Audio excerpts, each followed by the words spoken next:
안녕하십니까. 반갑습니다. 지난 지역사회복지론 3강에 이어서 이번 시간에 4강 강의를 시작하도록 하겠습니다. 바로 하죠.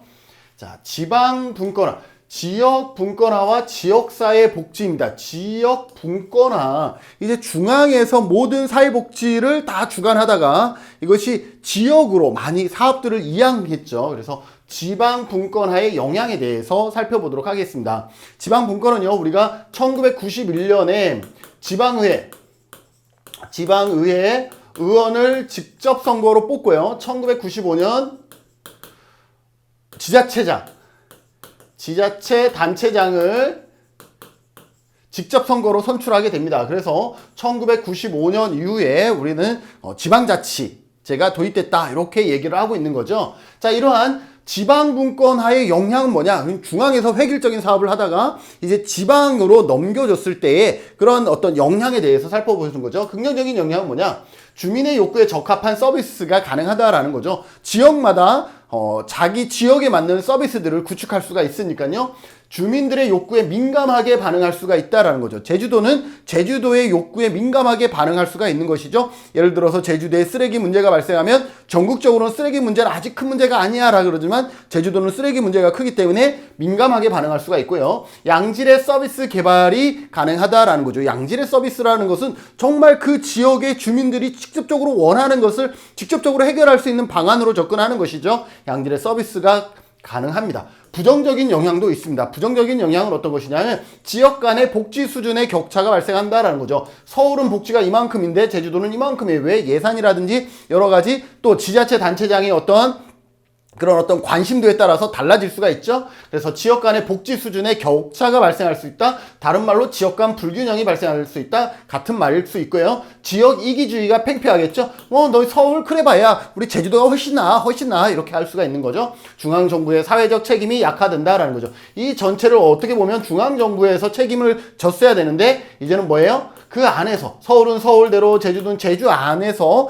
이 어떤 사업들을 하도록 하다 보니까 중앙정부의 사회적 책임이 약화될 수 있다라는 것이고요. 지방분권화의 과제. 지금 우리는 지방분권화를 넘어서 이제는 시도 단위가 아니라 17개 시도 단위가 아니라 이제는 시군구 단위로 복지가 쪼개지고 있고요. 더 나아가서 이제는 읍면동 단위로 나눠지고 있습니다. 그래서 지역사회보장계획의 실효성 제고인데 지역사회보장계획은요. 2003년에 사회복지사업법이 개정되면서 2005년에 지역사회보장계획을 수립하고 2005년, 2006년에 수립하면서 2007년부터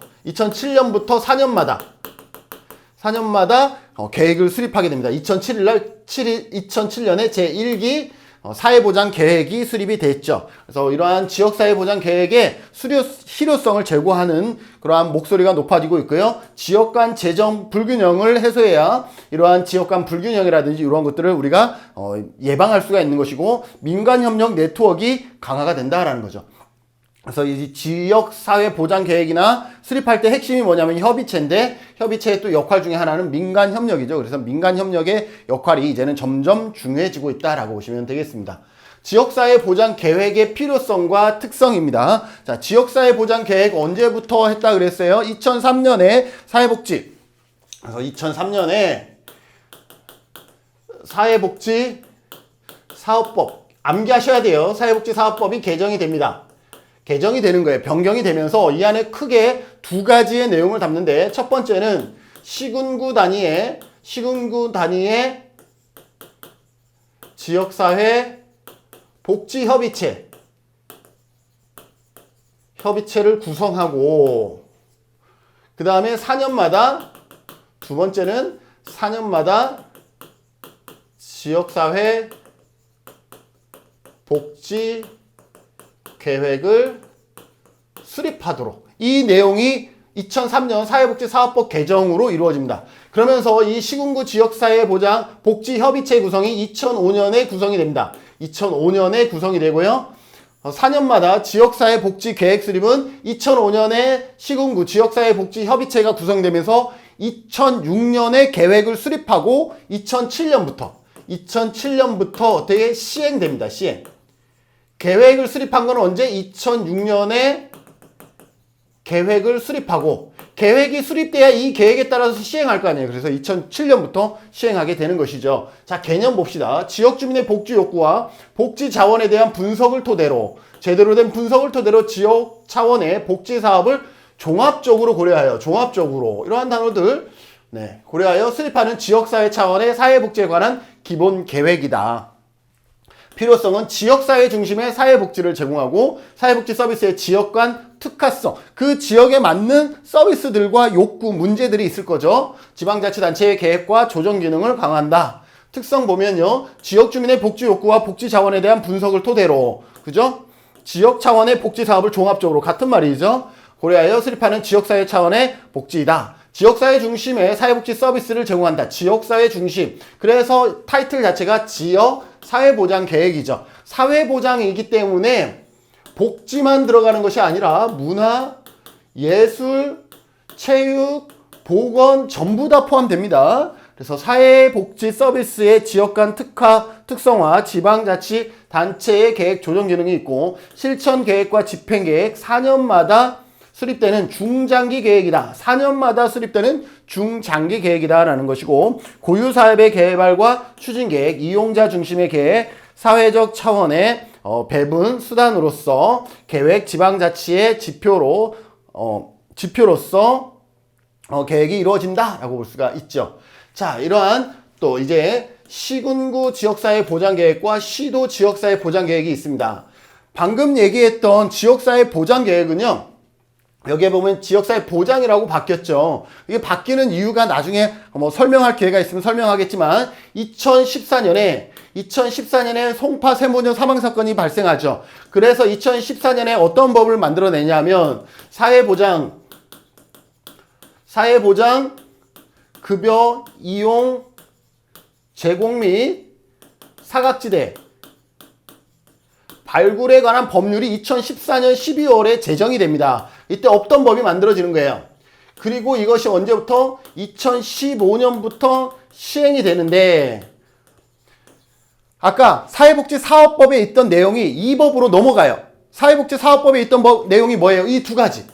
시군구의 지역사회 복지협의체와 4년마다 지역사회 복지계획을 수립한다라는 내용이 이제 저 사회복지사업법에서 이제 삭제가 되고 이 법으로 넘어와요. 그런데 여기는 사회보장급여에 관한 법이잖아요. 그래서 여기가 보장으로 바뀝니다. 그래서 처음에 2003년에는 지역사회 복지협의체, 지역사회 복지계획이었다가 2015년부터 시행이 2015년이니까 2015년부터 지역사회 보장계획, 지역사회 보장계획, 지역사회 보장협의체 이렇게 명칭이 다 바뀌었다. 복지에서 보장으로 바뀌었다. 기억해 두시고요. 자, 이 지역사회 보장계획은 시도 단위 계획과 시군구 단위 계획이 같이 수립이 되어집니다. 별도로 수립이 되죠. 이것도 4년마다, 얘도 4년마다 수립이 됩니다. 자, 그러면 시도는 말 그대로 우리 제주도 같은 경우는 제주도 전체의 계획을 세우는 거고 시군구는 제주시, 서귀포시의 계획을 수립하는 거예요. 그러면 같은 해에 이것이 딱 시작됐기 때문에 예를 들어서 2022년부터 제 5기 계획이 수립이 됩니다. 5기 계획. 그러면 2023년부터인가요? 2023년부터 제 5기 계획이 수립됩니다. 그러면 2022년 내년에는 어떻게 해야 돼요? 계획을 수립해야 돼요. 그래야 2023년부터 시행이 되죠.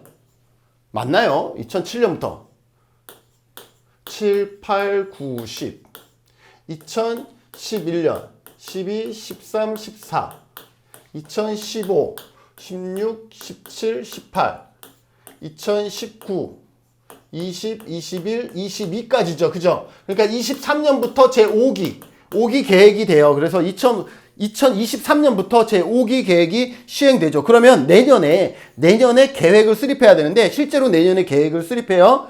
제주도에서 계획 하나를 만들어내고요. 그 다음에 제주시에서도 만들어내고 서귀포시에서 하나를 만듭니다. 그럼 내년에는 계획이 이렇게 3개가 나오는 거예요. 3개가 나오되 시도는 시도의 역할이 있고 시군구는 시군구의 역할이 있잖아요. 자, 시군구에서는 지역사회 보장 계획에 어떠한 내용을 담느냐? 지역사회 보장의 수요를 측정하거나 목표 및 추진 전략, 그리고 지역사회 보장 지표의 설정, 지표를 설정하거나 지역사회 보장의 분야별 추진 전략. 분야별이라는 것은 문화, 예술, 보건, 체육 뭐 이런 것들을 얘기하겠죠. 중점 추진 사업도 여기에서 논의가 되고요. 지역사회 보장 전달 체계의 조직과 운영, 사회보장 급여의 사각지대 발굴 및 지원 방향, 지역사회 보장에 필요한 재원 규모와 조달 방안 등에 대해서, 그리고 지역사회 보장에 관련된 통계 수집과 관리 방안 등 이러한 내용들을 시군구에서 담고 있습니다. 그런데 시험에서 시군구 지역사회 보장 계획의 내용으로 옳은 것은, 시도 지역사회 보장 계획의 내용으로 옳은 것은 이렇게 시험에 나옵니다. 그래서 여러분들은 이 두 가지를 비교하셔야 돼요. 자, 시도 단위로 봅시다. 시군구의 어쩌고 저쩌고 지원. 그 다음에 요거는 별도죠. 지역사회 보장 지표의 설정. 근데 여기는 똑같이 있어요. 이게 같죠. 그러니 얘는 시군구도 있고 시도도 있는 거예요. 그 다음에 시군구의 어쩌고 저쩌고 구축 방안. 그 다음에 시군구의 어쩌고 저쩌고 방안. 그 다음에 지역사회 보장에 관한 통계 지표. 여기 보면 지역사회 보장에 관한 통계 지표도 여기에 동일하게 있어요. 자, 그러면 시도는 어떤 내용을 담고 있는 거예요? 시도는 시도의 내용 플러스 시군구를 지원하기 위한 거죠. 그런데 시험에 지문에 시군구에 이렇게 나오면 답을 누구나 찾을 수가 있어요. 그래서 뭐라고 하냐면 기초지방자치단체 간에, 시군구라고 하지 않고 시험에 어떻게 기초지방자치단체 간에, 같은 말이거든요. 시군구가 기초지방자치를 얘기하잖아요. 그래서 이 시군구 대신 기초지방자치단체 간에 이렇게 하면 이거는 시군구, 즉 시도의 지역사회 보장 계획이구나, 이렇게 여러분들이 기억해 주셔야 됩니다. 그래서 이 내용을 여러분들이 기억하셔야 돼요. 그래서 시도 지역사회 보장 계획에는 뭐가 포함된다? 시군구를 지원하기 위한 내용과 자체 시도의 사업을 포함하고 있다는 걸 여러분들이 기억해 두셔야 됩니다. 자, 지역사회 보장 계획 수립의 절차도 시험에 나옵니다. 시도가 있고 시군구 계획 각각 세운다 그랬죠. 같은 해에 수립하긴 하지만 각각 수립합니다. 자, 시도는 제주도의 계획이죠. 그래서 지역사회 보장 계획을 실시하면 지역사회 보장 계획안을 마련하겠죠. 계획을 수립하는 거죠. 누군가가 계획을 수립하게 되면 지역 주민들의 이해관계자의 의견을 수렴합니다. 자, 지역 주민 등 이해관계자의 의견을 수렴하는 것은 우리가 앞 시간에 배웠던 지역사회 욕구조사 중에 어떤 방법이겠어요? 공청회입니다. 공청회. 공청회 특징이 뭐예요? 누군가가 발표를 한 다음에 주민들이 자유롭게 의견을 어떻게 할 수 있어? 개진할 수 있는 거죠. 이건 뭐예요? 공청회 또는 뭐예요? 지역사회 포럼이었죠. 그런데 왜 공청회냐? 공청회는 주체가 다르다 그랬죠. 국가, 정부, 지자체라 그랬잖아요. 그래서 여기는 뭐예요? 지자체가 하고 있는 거니까 공청회라고 얘기할 수가 있는 것이죠. 그 다음에 시도사회보장위원회의 심의를 거친다. 계획을 수립하면, 시도에서 계획을 수립하면 공청회, 주민들의 의견을 수렴하고 시도사회보장위원회 심의, 그 다음에 시도, 당연히 시도니까 시도의 의회에 보고, 여기는 의회는 보고만이에요. 사회보장위원회의 심의, 의회는 보고, 그 다음에 보건복지부에 제출합니다. 자, 그러면 시군구는 어때냐? 시군구가 먼저 계획을 수립하고 시도로 패스해줘야 돼요. 자, 시군구는 지역사회 보장 조사를 실시하고 지역사회 보장 계획안을 마련합니다. 여러분들, 제주시 지금 제4기죠. 제4기. 아직 5기는 2023년부터 하니까 제4기, 제주시 제4기 지역사회 보장 계획 누가 마련한 줄 아세요? 여러분들의 교수님, 문현주 교수님 들었어요. 문현주 교수님이 이 보장 계획의 팀장이었고, 저는 팀원이었어요. 문현주 교수님이 대장이 됐었던 거고, 그 다음에 저하고, 그 다음에 국제대 교수님과 또 한 분이 해서 팀원으로 3명, 총 4명이 계획을 수립했었죠. 우리가 그렇게 계획을 수립했어요. 어쨌든 한라대에서 저와 문현주 교수님 2분이 같이 참여를 했죠. 자, 이렇게 수립을 하면 끝나는 것이 아니에요. 공청회를 해요. 지역 주민들의 의견을 받아요. 실제로 공청회를 했고요. 그 다음에 어떻게 하느냐? 여기 지역사회보장협의체의 심의. 여기는 사회보장위원회의 심의였지만 여기는 지역사회보장협의체의 심의다. 반드시 구분해서 기억하셔야 돼요. 그리고 여기는 시군구의 의회에 보고합니다. 시군구에, 여기는 시도의회, 여기는 시군구의 의회에 보고하면 여기서는 보건복지부였죠. 그런데 여기는 시도에 제출합니다. 시도에 제출해요. 시도에 제출하면요, 이게 제출이 여기에 반영이 돼요. 여기에. 시군구에서 올라온 지역사회 보장 계획이 시도 지역사회 보장 계획에다가 어떻게 돼요? 반영됩니다. 반영. 이해되세요? 그래서 얘가 먼저 수립이 되어지면 그 다음에 시도 지역사회 보장 계획은 우리 제주도 같은 경우는 제주시 지역사회 보장 계획과 서귀포시 지역사회 보장 계획을 시도 지역사회 보장 계획 안에 어떻게 해요? 같이 녹여내는 작업을 하게 됩니다. 자, 여러분들 사회복지협의회도 시험에 한 문제씩 꼭 나옵니다. 그래서 사회복지협의회. 자, 협의회와 협의체 기억하세요. 협의체는 민관연합이에요. 민관연합 협력입니다. 그런데 사회복지협의회는 민의 자치기구예요. 민으로 이루어진, 관은 없어요. 민으로 이루어진 자율기구다라고 보시면 되겠습니다. 민의 자율기구다라고 보시면 되고요. 자, 개념 보면 협의회, 사회복지협의회는 중앙의 역할을 수행하는 한국사회복지협의회와 시도 단위의 광역, 시도에 있는 것은 광역사회복지협의회고 시군구 단위에는 지역이라는 단어를 써요. 그래서 지역사회복지협의회로 조직이 됩니다. 우리 제주도 같은 경우는 시도 단위의 광역사회복지협의회가 있어요. 시군구 단위에는 없습니다. 우리 제주도에는. 자, 그런데 여기서 특징은요. 여기도 시도 단위도 시군구 단위도 모두 다 개별 독립법인이에요. 기억하셔야 돼요. 개별 독립법인이다. 왜냐하면 공동모금회나 우리 사회복지사협회는 지부예요.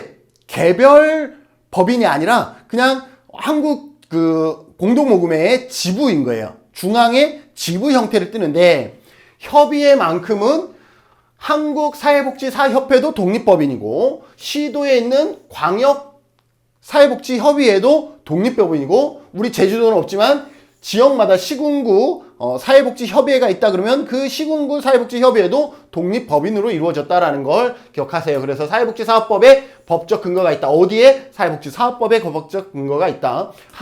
한국은 우리 중앙을 얘기해요. 민간사회복지 증진을 위한 협의 조정, 정책개발조사, 연구, 교육훈련, 자원봉사활동, 진흥, 정보화 산업, 사회적 취약계층을 위한 사업수행, 우리나라의 사회복지 증진 발전에 기여하는 사회복지 공익법인이다. 그래서 중앙, 한국사회복지협의회를 얘기하고 있고 광역이라는 것은 17개 시도에 있는 사회복지협의회를 얘기합니다. 광역시도에 설치되어 있고요. 한국사회복지협의회 정관에 의하면 조직되어 활동되다가 1998년에 사회복지사업법 개정과 함께 사회복지법인으로 인정됩니다. 무슨 말이냐? 1998년 이전에는 이 법에 광역사회복지협의회는 언급이 되지 않았다가 1998년에 우리 사회복지사업법에 광역사회복지협의회도 언급이 되면서 별도 독립법인으로 독립사회복지법인으로 인정을 받게 됩니다. 한국사회복지협의회 지원 없이 지방사회복지협의회로 독립되어서 운영되어지는 체제입니다. 마찬가지 지역사회복지협의회란 시군구 단위에 있는 협의회를 지역사회복지협의회라고 얘기를 하는데 지역사회복지의 대표적인 협의 조정 기능이다. 그래서 협의 조정 기능이다. 그리고 이 지역사회복지협의회도 뭐예요? 독립법인이다라는 거예요. 다 독립. 여기도 독립, 여기도 독립, 여기도 독립적인 다 개별. 사업자 번호가 다르다라는 것을 의미한다라고 보시면 되겠습니다. 자, 그 다음에 지역사회 보장협의체입니다. 협의체는 민관연합이라는 특징이 있죠. 민관연합의 특징이 있다. 그래서 구성 목적은 지역사회 복지 문제를 해결하기 위한 민주적 소통이고 수요자 중심의 통합적 사회보장 급여 제공이고 지역사회 내 복지 자원 발굴 및 서비스 제공기관 간의 연계 협력이고요. 그 다음에 지역사회 보장 계획의 심의 역할을 한다. 그래서 지역사회 보장 계획 심의 누가 한다 그랬어요? 아까 시군구 지역사회 보장 계획의 심의는 누가 한다 그랬어요? 지역사회보장협의체에서 한다 그랬잖아요. 그래서 심의 역할을 수행한다 그랬고, 구성 운영은 지역성, 지역의 특성에 맞는 참여, 주민들이 참여하고 협력하고 통합하고 서비스들을 통합하고 그 다음에 연대하고 예방하는 이러한 특징들이 있다라고 보시면 되고, 사회보장급여법 시행에 따른 사회보장급여법이 뭐예요? 사회보장급여 이용 제공 및 수급권자 발굴에 관한 2014년에 제정되고 2015년부터 시행되었습니다. 명칭 변경으로 지역사회복지협의체에서 지역사회보장협의체로 바뀌었다 그랬죠? 처음에는 복지협의체에서 2015년부터 보장협의체로 바뀝니다. 위원수 요거는 기억하지 마시고, 협의체는 10명 이상 40명 이하다 기억하세요. 지역사회보장협의체의 인원은 어떻게 된다? 10인 이상 40명 이하이다. 그런데 여기에 보면 지역사회보장협의체가요, 시군구 단위에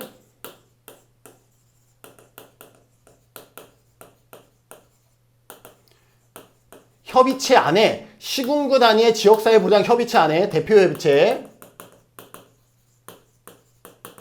실무협의체, 실무분과, 여기에서 이 대표협의체와 실무협의체가 여기에 해당됩니다. 10명에서 40명. 그러면 실무분과는 뭐냐? 실무분과는 인원 제한이 없어요. 이거는 조례사항이에요. 조례사항이고, 읍면동. 여러분들 읍면동에 가봐도 읍면동 지역사회보장협의체가 있습니다. 읍면동 지역사회보장협의체가 있는데, 이 읍면동은 인원이 몇 명이냐면 10명 이상으로만 되어 있습니다. 10명 이상. 자, 시군구는 10명에서 40명이고 읍면동은 10명 이상으로만 되어 있다. 기억해 두세요. 읍면동 지역사회보장협의체 신규 발족. 그래서 대표협의체, 아까 얘기했죠? 대표협의체는 지역사회보장계획 수립 시행 평가, 지역사회보장조사 및 지표, 이러한 내용들을 하고 있어요. 그래서 심의한다든지, 그래서 이 지역사회, 요 시군구 지역사회보장협의체에서 가장 대표, 그래서 이거는 뭐예요? 시설의 대표나 주민 대표들이, 시설의 대표나 주민 대표들이 대표협의체의 위원으로 활동을 하게 되는 것이고, 실무협의체는 말 그대로 실무진에 의해서 합니다. 실무진이기 때문에 여기는 누가 없냐면 주민들이 없어요. 주민 대표가 없어요. 누구? 사회복지 현장의 실무자들, 그 담당 분야별 실무자들이 주로 포진하게 됩니다. 지역사회보장협의체의 업무를 효율적으로 수행하기 위해서 실질적으로 일을 할 대표협의체는 약간 심의, 이러한 심의를 하는 그러한 분들이라 그러면, 여기는 실질적으로 일을 할 실무협의체를 구성하게 되는 것이고, 실무분과는 그들보다 더 일선에서 계획을 수립하고 담당 업무를 수행하는 실무분과는 뭐다? 조례로, 시군구 조례로 정하여 지역의 여건에 따라서 탄력적으로 운영할 수가 있습니다. 그래서 지역사회보장계획 연차별 시행계획을 모니터링하는 사람 누구다? 실무분과다라는 것 기억해 두셔야 되겠습니다. 읍면동 지역사회보장협의체입니다. 읍면동 단위에도 지역사회보장협의체가 있어요. 여기는 구성인원이 10명 이상이라고 되어 있죠. 복지 사각지대 발굴 및 자원, 여기 자원이에요. 자원 연계, 지역사회 복지 문제 해결을 위한 논의, 지역사회 특화 사업비, 통합 사례관리 지원, 이러한 일들을 합니다. 그래서 읍면동에서 핵심은 뭐예요? 읍면동의 복지 사각지대를 발굴하는 거예요. 복지 사각지대를 발굴하고 또 읍면동의 자원을 발견해요. 그런 다음에 이 사각지대와 자원을 어떻게 해요? 연결해주는 이러한 역할들을 하죠. 그러면서 또 지역에 맞는 특화 사업들을 개발해서 그것들을 진행하는 이러한 사업들을 하게 됩니다. 사회복지관도 시험에 나옵니다. 사회복지관은 지역성, 전문성, 책임성, 자율성, 통합성, 자원성, 중립성, 투명성을 원칙으로 하고 있고요. 사업 대상은 지역 주민 전체입니다. 기억하세요. 사회복지관의 대상은 누구다? 지역 주민 전체다라는 거예요. 그런데 그럼에도 불구하고 우선 대상은 있다라는 거예요. 지역 모든 사회복지관은 그 지역의 모든 주민을 서비스 대상으로 하고 있습니다. 그럼에도 불구하고 우선 대상을 선정했는데 우선 대상은 크게 5명으로 나눕니다. 첫째, 국민기초생활보장법에 따른 수급자와 차상위. 두 번째는 장애인, 노인, 한부모, 다문화 가족. 세 번째가 중요해요. 취업 또는 취업 알선이 필요한 구직자.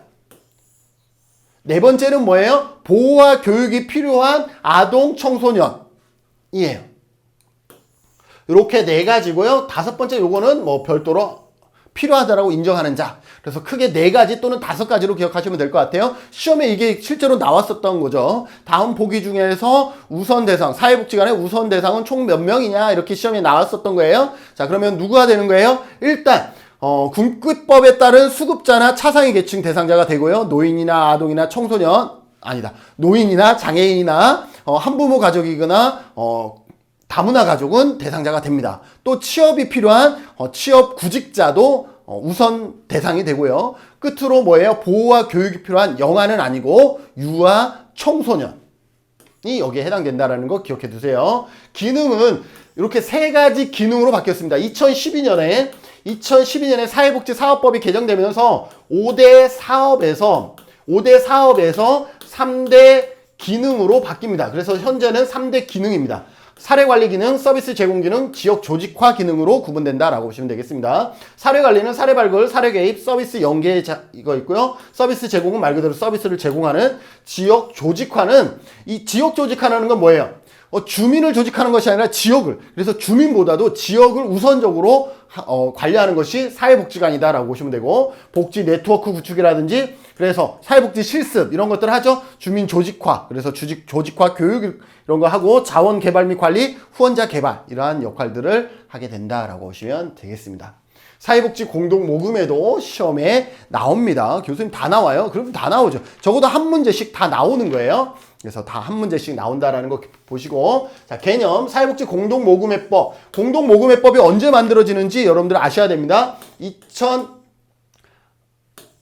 1997년에 공동 모금법이 제정되어서 1998년에 시행됩니다. 그래서 97년에 제정돼서 98년에 시행됐다라는 것까지도 여러분들이 기억해 두셔야 되겠습니다. 그래서 법정 모금단체다. 특성, 자원봉사 활동으로 민간운동, 지역사회 중심 활동, 효율성과 일원화, 투명성, 전국민적 참여, 그리고 개인 모금에 비해서 법인 모금 비중이 큽니다. 이것도 지문의 하나였어요. 개인 모금보다 법인 모금액이 비중 크다라는 것이고요. 기능 보면 사회복지 자금의 조성, 상부상조 정신의 고양, 사회복지 여론 형성, 민주 시민으로서의 권리와 책임을 수행하고요. 모금 방법은 연말, 우리 12월 달, 11월 정도 되면 연말 집중 모금 하잖아요. 그래서 연말 캠페인, 월급 자동, 직장 모금, 이벤트 모금, 가드 모금, 호별 모금 이러한 부분들을 하게 되고요.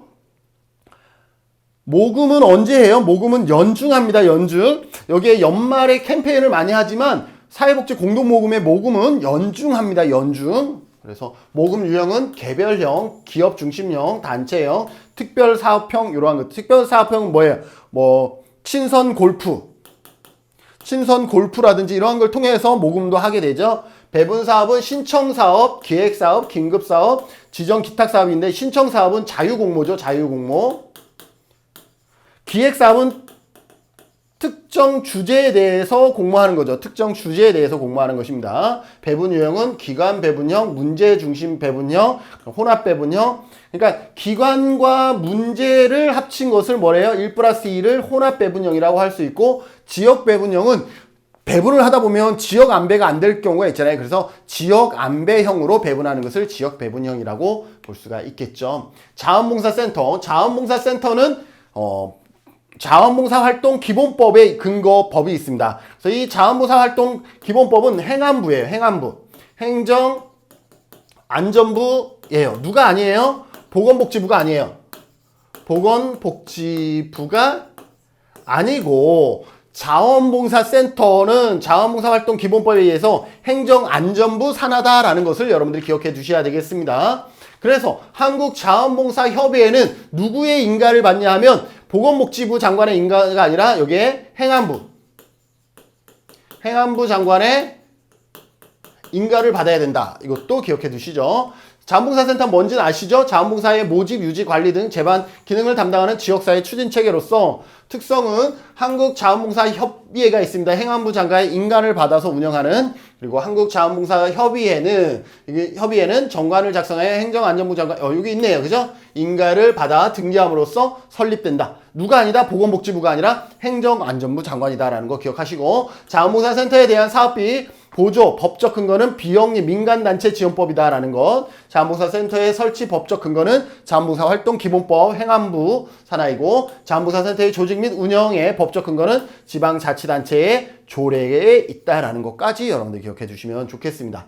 자, 자활사업입니다. 자활사업. 자활사업은 조건부 수급자, 자활급여 특례자, 일반 수급자, 특례 수급 가구의 가구원, 차상위 근로능력이 있는 시설 수급자, 이렇게 나눌 수가 있는 것이죠. 여기에서 조건부 수급자는 뭐예요? 자활사업의 참여를 전제로 생계비를 받는 사람이죠. 자활급여 특례자는 자활사업에 참여로 인해서 중위소득의 40%를 초과하는 사람은 자활급여 특례자가 되는 거고, 일반 수급자는 자활사업을 하지 않아도 됨에도 불구하고 자활사업에 참여하는 사람은 일반 수급자라고 얘기할 수 있죠. 자, 프로그램으로는 사례관리, 자활 사례관리 게이트웨이 과정이라는 것은 진입하는 과정이죠. 내가 처음에는 자활 대상자가 아니었는데 자활 대상자가 되다 보니 내용을 전혀 몰라요. 그러면 자활 프로그램의 지원이나 이러한 모든 것들을 받는 사람을 게이트웨이 과정이라고 볼 수가 있겠죠. 그래서 지역 자활센터에서 자활 참여자의 자립을 위해서 수행하는 모든 과정이 여기에 해당될 것이고, 자활근로는 근로유지형, 사회서비스 일자리형, 인턴 도우미형, 시장 진입형이 있습니다.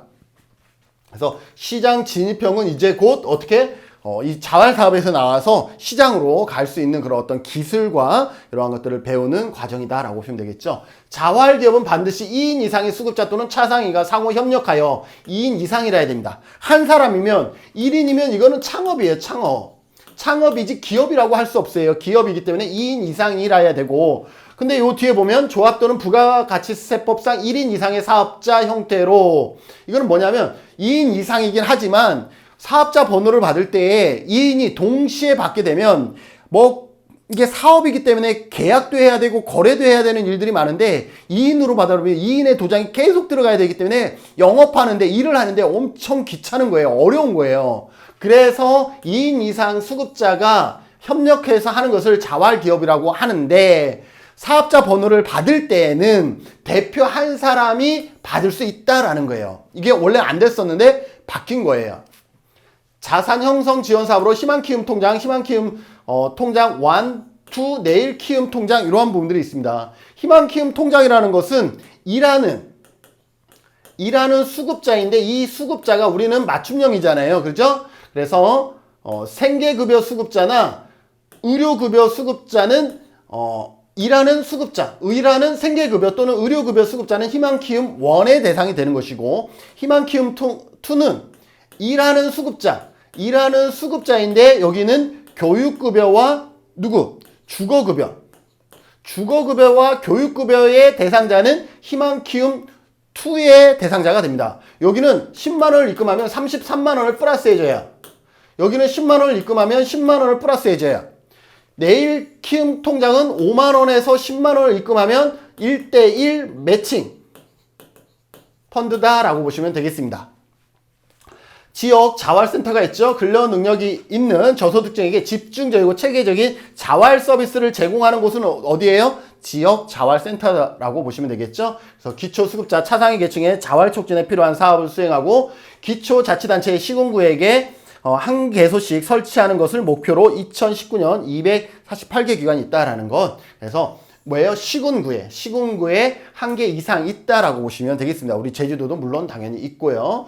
광역자활센터는 시도를 의미하는 것이죠. 기초단체에서 단편적으로 추진되는 자활 지원 체계를 광역단위에서 17개 광역단위에서 자활사업의 인프라를 구축해서 추진하는 사업입니다. 그래서 광역단위 공동사업을 추진하고 자활 네트워크 구축 등을 하고요. 중앙이라는 것은 우리나라 전체를 얘기하죠. 그래서 전문적 효율적인 자활사업 지원체계 구축을 위해서 조사, 연구 및 프로그램 개발, 평가, 민간자원 연계, 이러한 사업들을 한다라고 보시면 되고, 자활기관 협의체가 있어요. 협의체는 연합을 얘기하죠. 저소득층의 자활을 위한 사업 의뢰, 사후관리체계, 지역 자활 지원 사업의 활성화를 위하여 민이 같이 총체적인 활동을 한다. 그래서 민과 공이 같이 있다. 그래서 민간연합협의체라고 볼 수가 있지요. 자, 끝으로 사회적 경제를 하면서 마무리 짓겠습니다. 사회적 경제는 언제 만들어지냐면 복지국가 이후에 복지국가가 막을 내리고 신자유주의가 도래하면서 제3섹터라 그래서 누가 이러한 사회적 경제가 대두되기 시작합니다. 자, 우리나라의 대표적인 사회적 경제는 네 가지입니다. 자활, 사회적 기업, 마을 기업, 협동조합입니다. 그런데 이 네 가지의 사회적 경제, 네 가지를 합쳐서 사회적 경제라 그러는데 주무부서가 다 달라요. 자활은 보건복지부입니다. 국민기초생활보장법에 의한 보건복지부예요. 사회적 기업은 기업이기 때문에 고용노동부예요. 고용노동부. 사회적 기업 육성법에 따른 고용노동부라는 거 기억하시고, 마을 기업은 특별법이에요. 별도의 법이 없다라고 보시면 돼요. 행정안전부 소속이에요. 도시재생 활성화의 지역 지원에 관한 특별법 안에 행정안전부 산하다라고 보시면 돼요. 그리고 협동조합은 기재부예요.